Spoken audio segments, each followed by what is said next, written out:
And it's always been my goal, as you talked about Edgar, LA to New York, to create this sort of connection from LA to New York. It's always been my goal, and so I talked to Martha. Martha said, you know what, Open Society approached me, let's do this, and we got it, and we here, because it's the right time. We the right people. Let's do this. Thank you.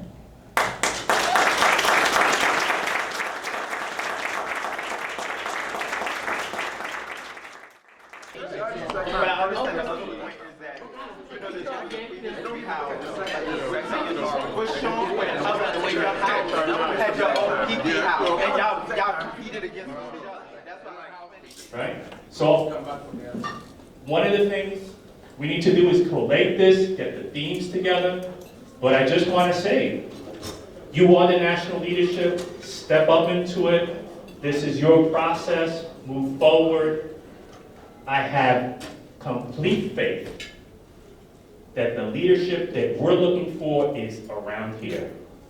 Hello everyone, my name is Greg Wilson. I'm a manager of all the young men's health programs and HIV programs at Reach LA. My name is Tariq Garson. I'm from New York by way of Virginia. I'm a community health specialist at FACES New York and the Deputy Director of Youth Activities at the Bronx Community Pride Center. So I'm Jay Blahnik. I'm the Director of Legacy and Legacy Project, which is a national project, so I don't have a particular city that I'm operating out of. Hello, I'm Jermaine Ellis, Ballroom-wise Jalen Ivisu. I'm a Virgo, and I work at the Hedrick Martin Institute. I'm the coordinator of the Empowerment Project. Well, my name is Robert Swayzer, and I am from New Orleans, but I live in Atlanta, Georgia now, and work at the Centers for Disease Control in the Prevention Program branch. My name is Angel Fabian, also known as Angel Infinity Reblon. I was Director of HIV Services at La Clínica de la Raza in Oakland. Now I'm a medical student in Mexico City.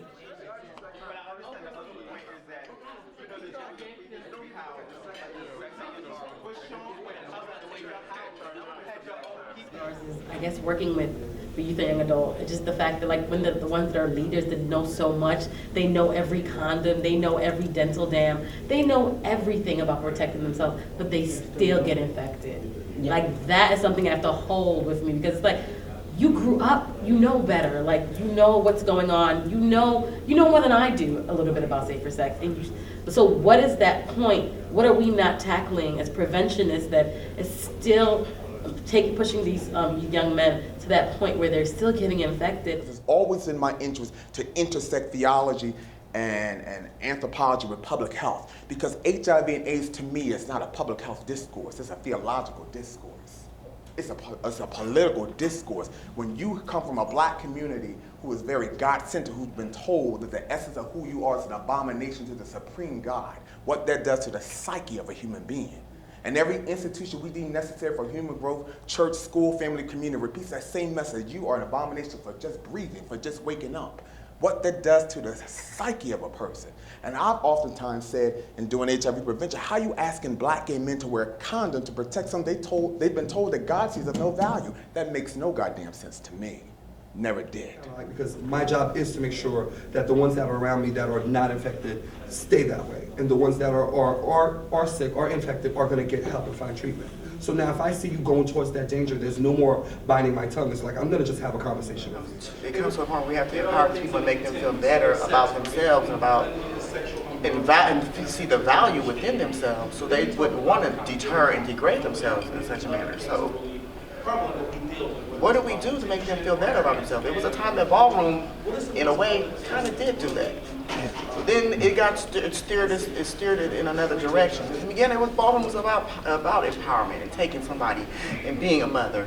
And you got glory off of being a mother who raised another legend, being an icon who raised a legend, who's bringing up the next and upcoming. It's like your bloodline was, and that was what it was about at one time. And leave the ego alone, and allow someone else to matter, as we will see a difference in the statistics, because it has to get to the test.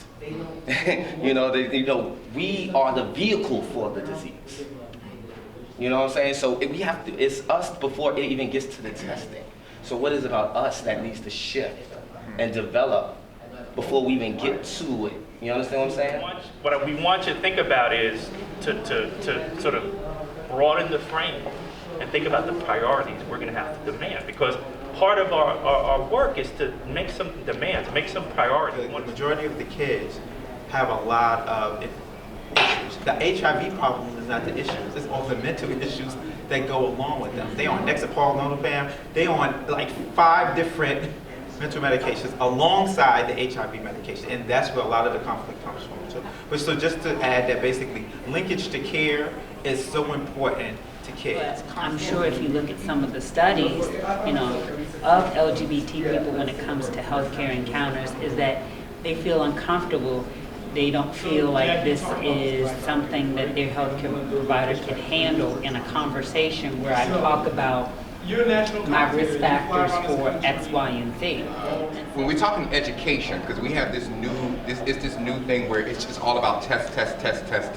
Find positive. If you find positives, it's less likely for seroconversion, that whole thought process.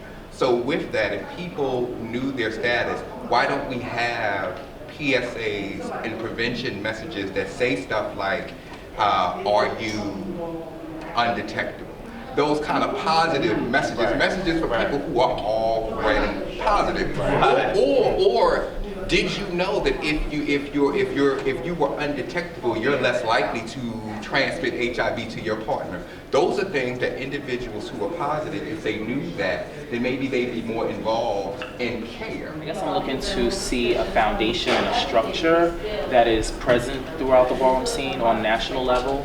That no matter what state you live in, people are aware, people know about it, that is supporting the ballroom community. Yeah, that's really what I hope to do.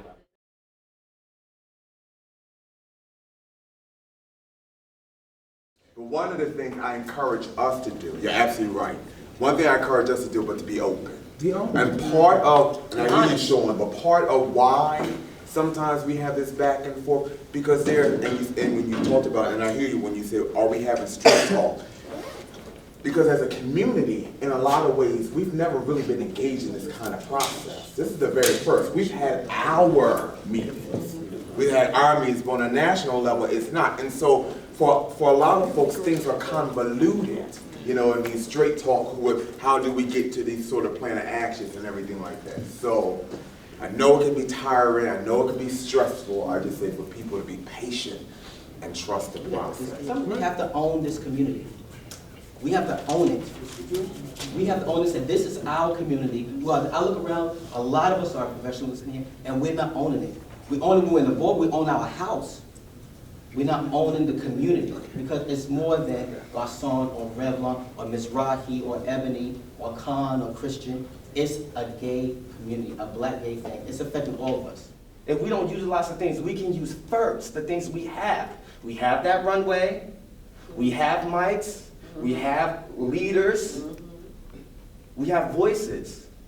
That's where it starts, and then you go for the coins. Then the energy needs to be, to me, maintained and focused on creating a national advocacy organization, because the minute we start giving life and energy to these other things, we lose sight of what we're doing right now, and this doesn't get done. We have this time now, we need to have a plan of action, and when we meet again, we need to see what exactly the steps are being made for that plan of action. It's got to happen. But the purpose of us being here today in Los Angeles with this leadership here is to make a plan. We have to come together. We have to come up with 4 points that are going to help move us forward. Is that what we're agreeing? Is that our number 1? I'm sorry. Create a national advocacy coalition of folks. Yay, we got 1. Let's do 3 more. Which one is our number 2? Secure funding? Call the meetings, yeah, definitely. And call the next meeting? 1? There's a lot of funding in universities for programs and bringing in folks and things like that. So establishing some type of partnership with gender studies programs and African American studies programs and ethnic studies programs across the country is something that would work to our benefit. That would have to be 3, and because that was going to coincide with this being 4. Okay, so are we in agreement? Yeah. Working with our academic institutions and other folks? Yes. And then 4, we'll work on this or this. What or what? This is the centers. That's already happening. That's already happening. The one thing that I would add to the recommendation for the centers, they are available in a lot of cities, but I don't think the folks in the different houses actually know the resources that are there and available. And so if you could sort of change that to focus more so on developing sort of a resource directory versus the actual centers. And then communicating that directly to the other houses. You did all the work already for a lot of those. Yeah. In your PowerPoint. Are we in agreement? Yes. So that's our number 4? That's our number 4. Thank you, everybody, for all your hard work.